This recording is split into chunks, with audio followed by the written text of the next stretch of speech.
বড়ই অদ্ভুত পরিস্থিতি তৈরি হয়ে গেছে, বড়ই কঠিন ঘটনা ঘটে গেছে। আর এই ঘটনার শেষ আসলে কোথায় হবে বা আরো কতগুলো প্রাণ ঝরে যাবে?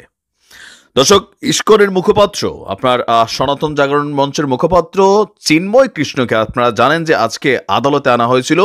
আর সেই ঘটনায় বিকালে আরেকবার আদালতে আনার একটা এই সিচুয়েশন ছিল। আর এর মাঝখানে সেখানে আপনার এই ইস্কনের সদস্যদের যারা এখানে প্রটেস্টর ছিল তাদের আন্দোলনের মুখে বাধা প্রদান করেছিলেন আমাদের একজন আইনজীবী। তো কি বাধা প্রদান করেছেন সেটাও বলছি। তাকে নির্মমভাবে প্রকাশ্যে কুপিয়ে তাকে শেষ করে দেওয়া হয়েছে। আমি জানি না যে এরপরে আর কি হয়। আর আমরা যখন নিউজটি করছি 7-8 জন এই মুহূর্তে চট্টগ্রাম মেডিকেল কলেজ হাসপাতালে কিন্তু চিকিৎসাধীন আছেন। আরও সংঘর্ষ বিভিন্ন জায়গায় ঘটছে। আর ঘটনার সত্যতা নিশ্চিত করেছেন চট্টগ্রাম আদালতের সহকারী public prosecutor Mohammad advocate Enamul, যিনি মারা গেছেন। ওনার নাম হচ্ছে আইনজীবী সাইফুল ইসলাম আলিফ। আমরা দেখছি যদি আপনার এখানে একদম যা ঘটলো, পুলিশের সূত্র বলছে বিকেল 4:45টার দিকে ইস্কনের অনুসারীরা আদালত এলাকার বিভিন্ন প্রতিষ্ঠানে হামলা শুরু করেছিল।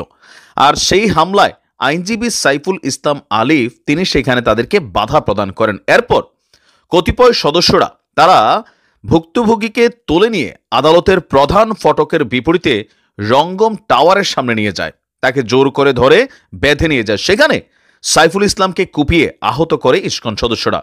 গুরুতর অবস্থায় উদ্ধার করে সাইফুল ইসলামকে যখন চট্টগ্রাম মেডিকেল কলেজে হাসপাতাল ভর্তি করা হয়, কর্তব্যরত ডাক্তার তাকে মৃত ঘোষণা করেছেন।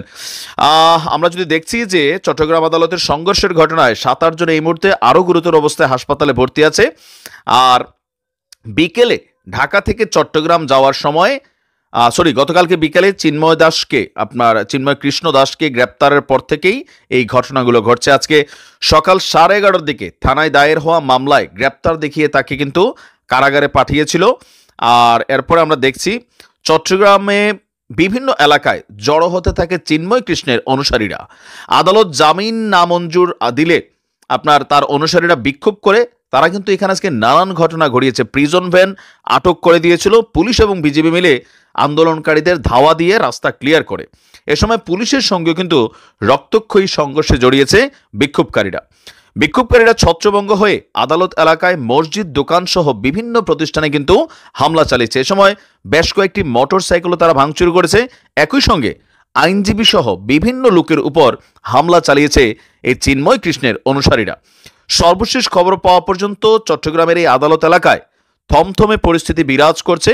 বিপুল সংখ্যক আইন শৃঙ্খলা রক্ষাকারী বাহিনীর সদস্যদের মোতায়েন করা হয়েছে। আর আইনজীবীদের একটি অংশ এই মুহূর্তে বিক্ষোভ করছে। আমরা বড় কঠিন পরিস্থিতি দেখছি সারা বাংলাদেশেও। আজকে শুধুমাত্র চট্টগ্রামে না, বাংলাদেশের বিভিন্ন জেলায় যারা ইস্কনের অনুসারী আছেন, চিন্ময় কৃষ্ণের অনুসারী আছেন, প্রত্যেকটা জেলা শহরে তারা কিন্তু বিক্ষোভ করেছেন, ছাত্র জনতার সাথে সংঘর্ষে জড়িয়েছেন, ইভেন বৃহত্তর কর্মসূচি আয়োজনেরও কিন্তু ঘোষণা দিচ্ছেন তারা। আমি জানি না যে এই ঘটনার জের ধরে সারা বাংলাদেশে কি অদ্ভুত পরিস্থিতি তৈরি হয়, আসলে এগুলো মোকাবেলা কিভাবে করবে। সরকারের পক্ষ থেকে বলা হয়েছে তাকে কোনো ধর্মীয় পয়েন্ট অফ ভিউতে আটকানো হয়নি, তাকে রাষ্ট্রদ্রোহী মামলায় আটকানো হয়েছে। কারণ চট্টগ্রামের লাল দিঘির পারে সে যেই জনসমাবেশ করেছিল সেখান থেকে যেই ঘটনাগুলো ঘটেছে, পাশাপাশি তার বিভিন্ন বক্তব্য যেগুলো সরাসরি আওয়ামী লীগ বেসিস কিন্তু একটা অবস্থান ছিল, এগুলার কারণে কিন্তু তার বিরুদ্ধে ছাত্র জনতার একটা অংশ কোথাও না কোথাও কিন্তু ক্ষুব্ধ আছে। তো সবকিছু মিলে এই পরিস্থিতি, আমি জানি না যে আরো কয়টা লাশ পড়ে যায়, কি হয় না হয়, কি এক সিচুয়েশন আমরা পার করছি গত 3টা দিন। যারা এই ঘটনা ঘটিয়েছে সিসিটিভি ফুটেজ, মোবাইলে ধারণকৃত ফুটেজ দেখে প্রত্যেকটারে দৃষ্টান্তমূলক শাস্তি দিতে হবে। এর আগেও একবার ইস্কন সদস্যরা যখন রাস্তায় নেমেছিল আওয়ামী লীগ সরকারের সময়ও তারা অনেক ধরনের অন্যায় কাজ করেছে, তখন সরকার এগুলোরে খুব বেশি প্রটেস্ট করে নাই। বাট এখন সময় এসেছে এদেরকে কি বলা হচ্ছে বিষয়গুলো নিয়ে কনসার্ন করার। দেখা যাক কি ঘটে।